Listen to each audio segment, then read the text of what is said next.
interest rates and how it affects the economy. Majority of you, especially here in Nigeria, wonder how the dollar affects our local currency. Some of you might understand it from a macro level, which is the dollar being the currency that facilitates international trade. However, it is more than that, because today's video, I'm going to share with you how interest rates, the Federal Reserve being the central bank of the US, how its interest rates cause a ripple effect across the economy. When the Feds raise interest rates, the banks follow suit. When the banks raise interest rates, it makes borrowing money unfavorable. It makes borrowing money unfavorable. As you know, when in the early 90s, when Nixon took the dollar off the gold standard, it means that the only way the economy could expand is through debt and tax. So that's why Obama passed a student loan shit.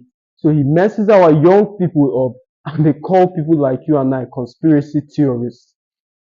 So the economy can be only expanded through debt and tax. So when debt becomes unfavorable to obtain, the economy is in a slowdown.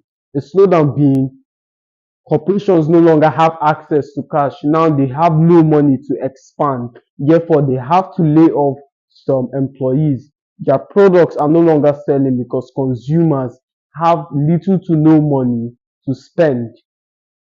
They now have to reduce the prices of their products or sell at a lower margin. So this is one of the ways that the Federal Reserve used to curb inflation. Before we move on, I'm going to explain to you how our local currency is being decimated in real time. If you're not Nigerian, you can skip this part, but I guarantee you there's a lot of value and there's a lot you can learn. So the Nigerian government is printing tons of shit, tons of our currency, and sending it to the foreigners. As you know, value is linked to scarcity. The only reason the gold is as valuable as it is because it is scarce. It is difficult to obtain. If the gold was floating around everywhere and every single beggar at the corner of the street had one, it wouldn't be worth nothing because it's easily obtainable. So when you're printing a lot of our money and sending it to foreigners or doing some kind of transaction that doesn't directly benefit us, our currency is being devalued. Now, how is that a thing? Does it mean we can no longer transact with our local currency? That's not the whole point. The whole point is that this money is being created out of thin air and there is no production that backs the generation of this cash. So they just turn on the money printers, and print a lot of it. With the gold analogy, once our naira currency is everywhere, that is in effect creating inflation. It's the same thing we saw in the US in 2020 during the coronavirus lockdown, when the government were printing shit tons of money and there was no production backing the creation of those funds. You saw how the stock market shot up, the housing industry shot up, everything went on the rise because there was a high influx of cash and there was little to no production on the other end. So that's the thesis behind the devaluation of our currency. Another way the Feds use to control the economy is through something called the open market operations. So open market operations are where the Federal Reserve, have you asked yourself, I was speaking to a guy one time and I asked him, they are printing trillions of dollars. How is this being funneled into the economy? They don't just jump on a helicopter and pour it down. And the governments are not corrupt enough to split it among themselves, at least always. And he said to me, well, you're right. I know, dummy. I know I'm right. How? Because money is currency. Currency is current. It's like water. If you position yourself in the middle, you will get wet.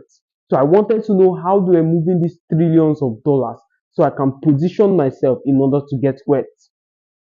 I discovered what they're doing is something called the open market operations. This is where the Federal Reserve goes out into the market and buys securities. So the people who they're holding that, who previously held that security, now gets this newly printed cash, and the Fed in turn gets their security.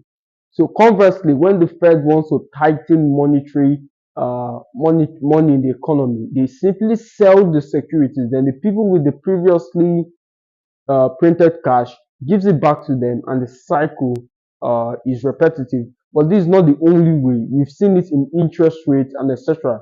And interest rate causes a ripple effect across the economy.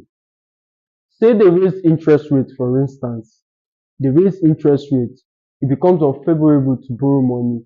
The If customers are not spending, that means the stock market is down, because the stock market is not just a ticker symbols. Those are symbols backed up with underlying assets. Those are business that are producing. So when those business are not getting any influx of cash, or they're not making as much sale, or they're not hitting the quarterly report analysis or the quarterly report projections, in and of effect, the stock price will plummet.